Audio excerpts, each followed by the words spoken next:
Salut! Hey, je suis super contente d'être avec toi aujourd'hui sur Rise Above, c'est Oulini. Obviously. Aujourd'hui, le sujet, là, oh my God. Je pense qu'il y a une couple d'entrepreneurs qui vont se reconnaître là-dedans ou de carriéristes, on va dire. J'ai envie qu'on se pique une jasette sur le workalisme, la dépendance au stress, la culture de grinder, grinder, grinder toujours pour avoir plus, hein, parce que c'est reconnu par la société, tout ça.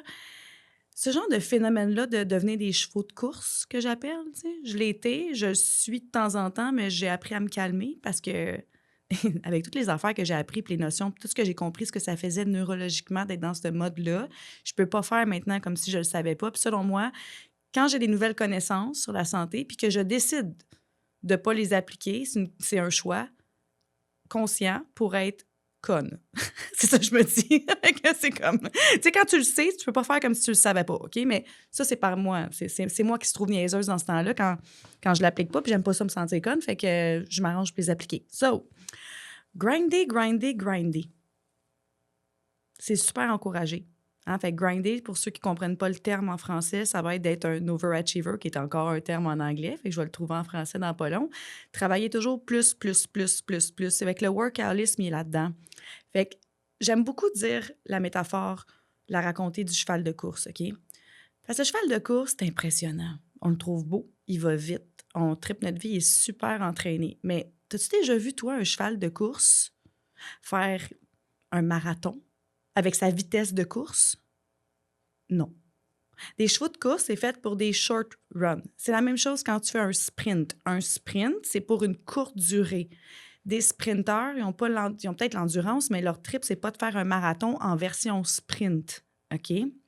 Donc, dans notre corps, quand on est genre dans justement un rush d'adrénaline qu'on produit, ça, c'est supposé de toffer une courte durée de temps, comme un sprint. Le problème dans la société actuelle, c'est que c'est hyper encouragé, OK? Vraiment beaucoup de faire des grosses heures. On se trouve donc bien nice qu'on dit « Ah, moi, là, cette semaine, j'ai fait une petite semaine, j'ai fait 70 heures, c'était soft. » J'ai été cette fille-là, OK? Moi, maintenant, tu me dis que tu fais 70 heures, j'ai le goût de broyer pour toi, là.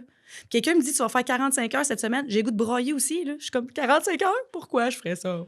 OK? Ça me tente plus, OK? Je l'ai fait, OK? Des 100 heures, j'ai fait ça sur un temps, de travailler constamment. Tu sais, les genres de journées, là, que tu as l'impression qu'ils finissent pas, là? Tu sais, mettons, tu finis de travailler, là, devant ton écran ou peu importe où, là, ou tu décides que tu t'écrases pour te nommer, ou tu prends un verre, ou tu écoutes la télé, ou genre, peu importe ce que tu fais, ou genre, tu couches avec quelqu'un, tu trouves une activité pour te décrocher, puis le lendemain, tu te lèves super tôt, puis tu te ramasses à la même position, à la même place pour recommencer à travailler. Ça, j'appelle ça les journées sans genre qui finissent pas. Puis qu'on dirait que ton sommeil, finalement, c'est comme une pause dîner. Tu sais, tu vas dormir 6-7 heures quand même, mais il est tellement pas profond parce que tu es tellement stressé que ça feel comme une pause dîner. Ça, là, selon moi, c'est le genre de vibe dans mon milieu artistique, je trouvais qu'il était tolérable pendant les rushs de show. J'appelais ça comme ça. Tu sais, quand on avait un show, on avait une prod, tu sais, les pratiques, c'est easy. Mais là, un rush de show, c'est qu'on est dedans, là. Tu sais, on est dans la fin, on est dans le rodage, mais c'est un court laps de temps. On n'est pas en rush de show à l'année. Là, ce qui se passe en 2025, c'est que les gens sont en rush de show à l'année, souvent. Parce qu'ils veulent plus, parce ils se sentent validés par ça aussi, mais ils se font valider à l'extérieur aussi en disant « Wow, c'est vraiment nice ce que tu fais. Hey, je te vois aller, t'es partout. » Puis là, toi, tu le vois, l'argent en rentre, mais t'as plus de temps, t'as plus de vie, t'es stressé, t'as besoin justement, t'as besoin de consommer, t'as besoin de sortir, t'as besoin de t'étourdir, t'es plus capable de prendre soin de toi. Il y a plein d'affaires qui arrivent au bout de ça. Puis après ça, il y a des petits signes dans le corps qui commencent à popper, mais les gens les écoutent pas. Il y a des petits signes au niveau du système nerveux qui commencent à popper, mais les gens les écoutent pas non plus.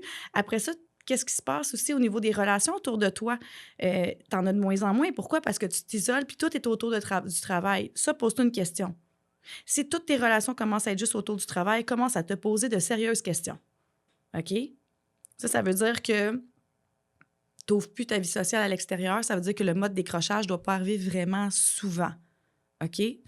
il peut avoir des exceptions, là. Je veux dire, j'ai des clientes puis des clients que dans leur business, une business familiale, des amis, ils ont engagé leurs amis, si ça, c'est ça, on va dire que c'est un peu autre chose, OK? Mais même à ça, c'est quand même du monde que des fois, ils vont avoir de la misère à décrocher parce que leur travail, il est partout. Fait que leur inconscient, quand ils vont voir, mettons, leur mère, dans leur tête, ils sont comme être associés au travail quand même. Puis, tu sais, moi, je l'ai fait, ça aussi. Puis il a fallu que j'isole parce que, tu sais, avec mon école de danse, ce qui s'est passé, c'est que j'ai engagé ma mère, mes filles étaient dedans. Fait qu'un moment donné, j'étais plus capable de décrocher. J'arrivais chez nous, mes filles me parlaient de la danse, de leur cours.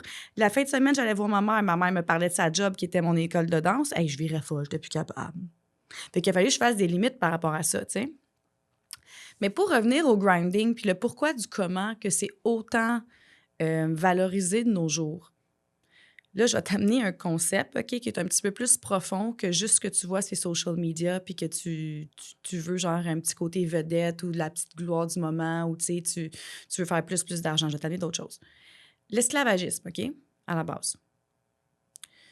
On coupe ta liberté, puis tu pouvais avoir de la liberté à un moment donné après tant d'années d'esclavagisme, tu sais, ils te libéraient. C'est une affaire de même, hein? Puis l'esclavagisme, c'est quoi? Bien, c'est que tu travailles pour quelqu'un d'autre, tu sais, puis tu es dans la peur, justement, autour de ça, puis un certain stress, hein? Fait que tu donnes ton temps. Le capitalisme, actuellement, c'est la même chose. C'est une forme d'esclavagisme contemporain. OK? Fait que ce qui arrive, c'est que plus que tu travailles, bien, plus que tu vas vouloir consommer des choses qui coûtent plus cher. Donc, tu vas avoir besoin de travailler pour consommer des choses qui coûtent plus cher, pour les entretenir. Fait que tu continues comme ça, puis tu grossis. Puis là, même la journée que tu as atteint tes objectifs financiers, tu es comme, hey, si j'ai atteint ça cette année, je peux faire 2 fois plus. C'est ça qui est. On aime ça, les chiffres. On aime ça quand on peut faire 2 fois plus. J'aime ça dire que, tu sais, ça grossit, ça grossit, ça grossit. Mais quand ça grossit, égale plus de dépenses, plus de responsabilités, plus de tout. Tout le monde me suit? Fait que si tu as plus de responsabilités, tu as plus de dépenses, tu as plus de tout, tu as plus de stress, tu as moins de temps, tu dois travailler un petit peu plus. Puis après ça, tu engages. Mais oui, mais si tu engages du monde, là, c'est la même affaire. C'est comme tout est tout le temps plus. OK? Ton espace mental a réduit. Mais là, après ça, si tu veux prendre un break ou tu commences à pas filer, tu peux pas, tu as trop de responsabilités. Fait que là, t'es pris dans cette roue-là. Fait que ta liberté, où? T'en as plus. Pourquoi? Parce que tu payes des impôts. Oh my God! Hein? Bon. Ça, c'est ma vision, OK? Puis quand j'ai compris ça, moi, je me suis calmé les nerfs sur un temps. Là, j'ai fait « Pourquoi est-ce que je grind autant? Je suis fière quand je regarde les accomplissements, mais au bout de la ligne, je suis fatiguée. Je vois pas mes enfants, je vois pas ma famille. Je reste célibataire parce que je suis incapable d'entretenir une relation parce que j'ai juste pas de temps. J'ai pas de temps pourquoi? Parce que je travaille. Hey, ça fait aucun sens. L'être humain, c'est un être de relation. On évolue avec les connexions. Puis comment voir que ça fait aucun sens, ça? Avez-vous déjà vu une société qui prend autant d'antidépresseurs que présentement? Avez-vous vu du monde qui sont autant malades que présentement? Avez-vous vu autant de dépendances que présentement? Les dépendances à l'alcool, les dépendances à la drogue, les dépendances aux réseaux sociaux puis aux cellulaires. C'est rendu qu'il y a des... J'ai appris ça cette année, qu'il y a des ailes dans les centres de détox pour les écrans. J'ai fait « Hein? » Il y a vraiment des... Je pensais pas que c'était rendu une dépendance au point que ça se ramasse en détox d'écran. On est constamment stimulé, on veut constamment se stimuler parce qu'on est tellement stressé qu'on a besoin de sortir. Ensuite de ça, on change la tension à droite, à gauche. Puis là, quand on grind, on ne sait même plus pourquoi qu'on fait ça. Puis comment qu'on fait pour décrocher de ça? Bien, il faut prendre de quoi que rapidement, ça nous fait décrocher maintenant. Fait que ça va être le verre d'alcool, ça va être le joint, ça va être le téléphone cellulaire, ça va être le sexe, ça va être peu importe ce que c'est. Ça va être de quoi pour te faire déclencher, si tu veux, ton mal-être intérieur. Parce que pourquoi? Quand t'arrêtes, là... Fait que là, je vois tous mes workaholics qui m'écoutent ou ceux qui sont en mode grinding, j'imagine que quand vous arrêtez, vous n'êtes pas confortable dans votre corps, là. Ça me surprendrait que vous êtes comme « Oh, ça va tellement bien, là! » Non, ça va pas bien parce que t'es tellement essoufflé à l'intérieur, ton système nerveux, il y a de même... Là, ceux qui me voient, vous allez voir les baguettes des airs. Ceux qui me voient pas, vous les voyez pas, mais il est stressé. Là. Tes hamsters sont brûlés. Là. Ils en ont engagé d'autres en temps double, en temps triple. Ils ont été en chercher dans d'autres pays parce qu'ils sont à bout, les hamsters, tu comprends? Puis là, ils sont comme... Puis l'incorporation, elle brûle, là, tu comprends? Ta compagnie d'hamsters, elle se peut plus, là. Puis eux autres sont tellement partis que ils punchent pas out souvent, ils sont tout le temps en rotation. Fait que quand ton corps arrête, là, tes hamsters continuent de rouler, mais toi, tu bouges pas dans ton corps. Fait que parce que t'as pas dit à personne qu'il fallait qu'il arrête, OK? Fait que c'est inconfortable, ça. Qu'est-ce que ça fait? Ça fait qu'il y a des émotions qui commencent à monter aussi. peu importe c'est quoi l'émotion. Parce que quand tu vas vite, vite, vite dans une journée, là, puis que tu vis des émotions, là, qu'est-ce qui se passe? Tu n'as pas le temps de les vivre. Fait que quand tu n'as pas le temps de les vivre, c'est là que l'accumulation, elle réside. Je te donne un exemple pur et simple. Je parlais l'autre fois avec quelqu'un, puis cette personne-là a dit, je sais pas pourquoi, je me suis arrêtée, puis ce temps-ci, je fais juste pleurer quand je m'arrête. Je m'arrête, je pleure. Je suis OK, parfait, il y a de la tristesse à l'intérieur de toi. Puis là, tout de suite, elle se cherchait comme une raison. Elle était comme, non, mais j'ai pas le temps de pleurer, hein? J'étais OK. Puis après ça, elle dit, ben je suis pas supposée d'être triste, tout va bien. Je dis OK, mais ça se peut que tu as une accumulation, puis là, tu as plus de temps, fait que quand tu t'assois, ben ça sort. Parce qu'il y a trop d'eau à l'intérieur de toi, donc tu as de la tristesse d'accumuler. Oui, mais je vais bien, je suis pas dépressive, il se passe rien, je suis pas en burn-out, je n'ai pas besoin d'avoir une raison pour avoir de la tristesse à l'intérieur de toi. Tu sais, c'est ça qu'on aime. On aime ça avoir des raisons. Là. Le mental adore ça. Mais tu n'as pas besoin d'avoir des raisons pour avoir une tristesse à l'intérieur de toi, tu sais. Parce que justement, quand tu vas vite, vite, vite, puis tu grindes tout le temps, si, mettons, là, tu te lèves le matin, puis que ton chum a été bête avec toi, puis ça te fait de la peine, là, tu penses que c'est une petite goutte qui est rentrée à l'intérieur de toi, puis vu que toi, tu n'as pas eu le temps de la vivre, bien, ta petite goutte, elle reste là. Là, après ça, dans le métro, quelqu'un est bête avec toi. La petite goutte, elle reste, elle retourne là. Là, tu reçois un client qui n'est pas content. Là, tu as une autre petite goutte qui rentre. Plein d'affaires de même, mais tu n'as pas le temps de la vivre, ton émotion. Fait qu'un moment donné, quand tu t'assois, tu es en congé ou tu es peaceful, tu es comme, ah, je vais m'asseoir, j'allais vivre mon émotion. Ben, pas vivre mon émotion, c'est pas ça que tu veux first, souvent, c'est pas ça que les gens font. C'est qu'ils vont s'asseoir puis ils vont faire, OK, je peux me reposer, là. La tristesse débarque, là, ils font, oh là là. Oh là là, OK, je vais prendre un verre. OK, je vais prendre un café. OK, je vais aller faire du sport. Tout de suite, ça, tu veux pas t'installer pour la sentir. C'est inconfortable, OK? Fait que là, tu remets le bouchon, puis tu continues ta vie, puis tu réaccumules ça constamment. Qu'est-ce que ça fait? Ça fait que la sensation est de plus en plus forte. Donc, qu'est-ce que ça donne comme ripple effect? Tu vas encore moins la sentir. Donc, tu travailles encore plus, tu bois encore plus, tout ça qui se passe. Tout le monde me suit? Tandis que si tu commences à arrêter, puis tu donnes des rendez-vous à tes émotions. Et tu prends le temps de check-in dans ton corps de comment tu te sens. Check inside. C'est comme un check engine, là.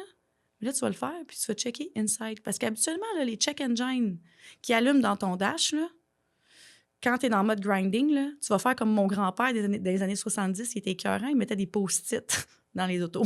On les voit plus. J'étais comme, papy, on les voit plus. Ben, tu sais, lui, il faisait ça des années 70, mais il m'a fait le coup aussi en 2000, là, maintenant. Fait comme, ben, tu post-it, puis on le verra pas. J'étais, papy, je pense que c'est un problème. Il faudrait peut-être qu'on le check. Non. OK? Fait que, même chose. Là, si tu fais ça, mettre des post-it sur le check engine, tu sais, comme on le voit pas, mais ça n'arrête pas de popper. À un moment donné, le moteur, il va sauter, OK? Puis le moteur, il saute pas souvent d'une façon qu'on a envie qu'il saute. Puis ça va être mind, body, soul. Soit ça va être au niveau... Quand il va au soul, souvent, c'est là que tous les épuisements, ça va être un petit peu plus là. Mind, trop de stress. Il y a quelque chose qui va se passer aussi. Un trouble d'attention qui va débarquer. Des trucs comme ça.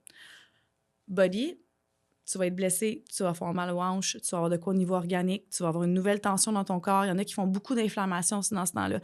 Le corps va vouloir que tu prennes une pause éventuellement. Le mental va vouloir que tu prennes une pause ou même une situation dans ton environnement va arriver pour que tu prennes une pause. Fait que moi, je t'invite à peut-être les prendre un petit peu plus souvent, ces pauses-là. OK? Puis te demander, c'est quoi ton gain secondaire à être un cheval de course? Ça t'apporte quoi? Puis est-ce que tu es vraiment capable de célébrer tes accomplissements? Hein? Parce qu'exemple, quelqu'un qui dit, bon, ben cette année, je veux faire, je sais pas, tu commences à être travailleur autonome, puis tu dis, bon, ben j'ai jamais fait ça, fait qu'avec ma job de travailleur autonome, je veux faire 60 000. Là, tu checkes le 60 000. Tu fais, OK, je veux faire 100. OK, tu checkes le 100. Le rendu au 100, ah ben là, je vais faire 200. Mais est-ce que tu es capable de t'arrêter puis de te célébrer quand tu arrives à ton objectif, puis faire, OK, là, je vais juste savourer. Essayez donc ça. À chaque fois que tu as atteint un objectif, au lieu de faire plus, essaye de savourer. Dans une autre facette, toi, mettons, si tu es un overachiever, puis toi, ta vie, t'adores ça, faire des grosses checklists. J'ai une amie comme ça, elle a fait des to-do, puis elle adore checker les to-do, ça la sécurise. OK? Si ta to-do est pleine puis tu n'as pas checké, comment tu te sens? Prends juste 2 secondes pour voir, dans ce temps-là, comment tu te sens. Est-ce que tu te sens pas assez? Est-ce que c'est parce que tu as peur du jugement? Est-ce que ça te ramène à quand tu étais jeune, tu te faisais comparer parce que tu n'avais pas une bonne note à l'école, fait que tu t'es dit, moi, je vais être vraiment bon dans d'autres choses, puis je vais vraiment grinder parce que c'est ça qui va faire en sorte que je vais me sentir validée. C'est tous ces trucs-là à l'intérieur qui font en sorte que tu t'empêches d'être à 100% dans une productivité consciente. aligné avec un mode de vie qui est plus sain pour toi. On n'est pas des chevals de course faits pour des marathons. C'est pas supposé de durer longtemps, ces genres de vibes-là. Quand tu t'en vas sur un rush, le rush est supposé être court. Donc, si tu es quelqu'un qui a tendance à vivre sur le rush, je vais vraiment t'inviter à te donner des deadlines dans ton rush. Fait que si tu as un rush, tu dis le rush, il est jusqu'à telle date et après, c'est terminé. Tu n'acceptes pas un autre rush après. Parce que qu'est-ce qui se passe, c'est qu'on tombe vraiment accro à ces types d'adrénaline-là aussi. Parce que c'est le fun, on va se le dire. Là. Tu sais, moi, j'en suis une, je trouve ça le fun. Mais là, on dirait qu'à 40 ans, puis que j'ai une business depuis que j'ai 18 ans, j'ai moins de tolérance, on va dire ça comme ça. Là. Ben, pas moins, j'en ai juste pas. Quand je commence à grinder, là, j'arrive chez nous puis je pleure. J'arrive puis genre 5 heures puis je suis comme « Je suis tellement fatiguée, là! » C'est ça. Fait que, tu sais, dans ce temps-là, je le sais que j'ai essayé un ancien mode de vie, que ça ne me convient pas, mon système au complet ne veut plus. Pourquoi? Parce que j'ai pris l'habitude de check-in à l'intérieur de moi, de plus en plus pour voir comment je me sens. Puis moi, j'ai envie, honnêtement, d'être capable de faire ce que je fais longtemps. Puis j'ai appris en étant athlète professionnel que quand tu fais du surentraînement, tu peux plus faire ce que tu aimes longtemps. Parce qu'à un moment donné, ton corps, il te lâche pour de vrai, puis tu as des douleurs constantes. Et moi, je vis ça présentement dans mon corps parce que j'ai fait ces niaiseries-là. Mais j'ai décidé de ne pas reproduire ces niaiseries-là dans ma vie au niveau émotionnel et psychologique pour les prochaines années, de la façon que j'ai envie de vivre. OK? Donc, je suis quelqu'un qui a le type de cheval de course intégré à l'intérieur de moi. Mais mon cheval de course, maintenant, a décidé qu'il faisait des petites marches dehors en forêt, bien chill avec son petit manteau. Je suis encore un cheval de course. J'ai juste décidé de changer d'environnement, puis j'avais plus envie de faire de la course. Ça me tentait plus. Mais est-ce que je suis encore high achiever? Oui. Mais je raccourcis mes périodes de rush. Pourquoi? Parce que j'ai envie de faire ça plus longtemps. Donc, toi, je t'invite vraiment à te poser les bonnes questions. Ensuite de ça, je t'invite à observer si tu vois que tu as des comportements limitants, comme justement des comportements de compensation, comme l'alcool, comme toujours être sur les social media, comme, mais ça peut être juste ton sel, comme dater à côté, ça en est un aussi. Ensuite de ça, la drogue, la cigarette, est-ce que tu as toujours besoin de quelque chose pour t'assommer parce que tu n'es plus capable de te sentir quand tu arrêtes de bouger? Puis, je vais te le dire, la journée que tu prends le temps de te sentir, ça fera pas mal. Mais non, on a l'impression que ça fait mal. Ça fait pas mal. Ça fait plus mal la résistance que d'arrêter. Quand on résiste, on pèse sur de quoi? Tu forces à l'intérieur de toi pour retenir une émotion, puis là, tu t'essaies de l'oublier, mais elle est encore là. Ça fait mal. Mais la journée où tu t'assois, puis tu l'accueilles, là, puis là, ça sort, là. Wouhou! C'est quand même le fun, pour vrai. Vraiment. Puis après ça, tu vas voir, tu vas avoir tendance à moins accumuler et à être un petit peu plus zen. OK? J'aime pas tant ce terme-là, là, parce que moi, je suis pas pantoute puis je l'assume, là, mais tu sais, tu vas être un petit peu plus calme à l'intérieur de toi. Puis ton cheval de course, il va durer plus longtemps. Tu vas être moins raqué, moins de chances d'avoir des entorses aussi. C'est bon? Fait que si tu as aimé cet épisode-là, même si tu l'as pas aimé, ça me dérange pas, je veux que tu mettes 5 étoiles, s'il te plaît. Non, c'est une joke. Si t'as apprécié, je t'invite à mettre 5 étoiles. Partager à quelqu'un que tu connais qui est un cheval de course puis qui se prend pour un Forrest Gump. Tu comprends qu'il va faire le tour de la planète à la course, mais non, en cheval de course, ça marchera juste pas. OK? Pour justement amener une vision différente puis apprendre à ralentir aussi. Je t'invite à t'abonner sur mes social media si tu veux, pour plus de contenu. Puis je te remercie vraiment d'avoir passé ce moment-là avec moi. Fait que je te reconnais, je te vois. Donc, je te souhaite une belle journée, une belle soirée, une belle semaine, une belle fin de semaine. Love, rise above.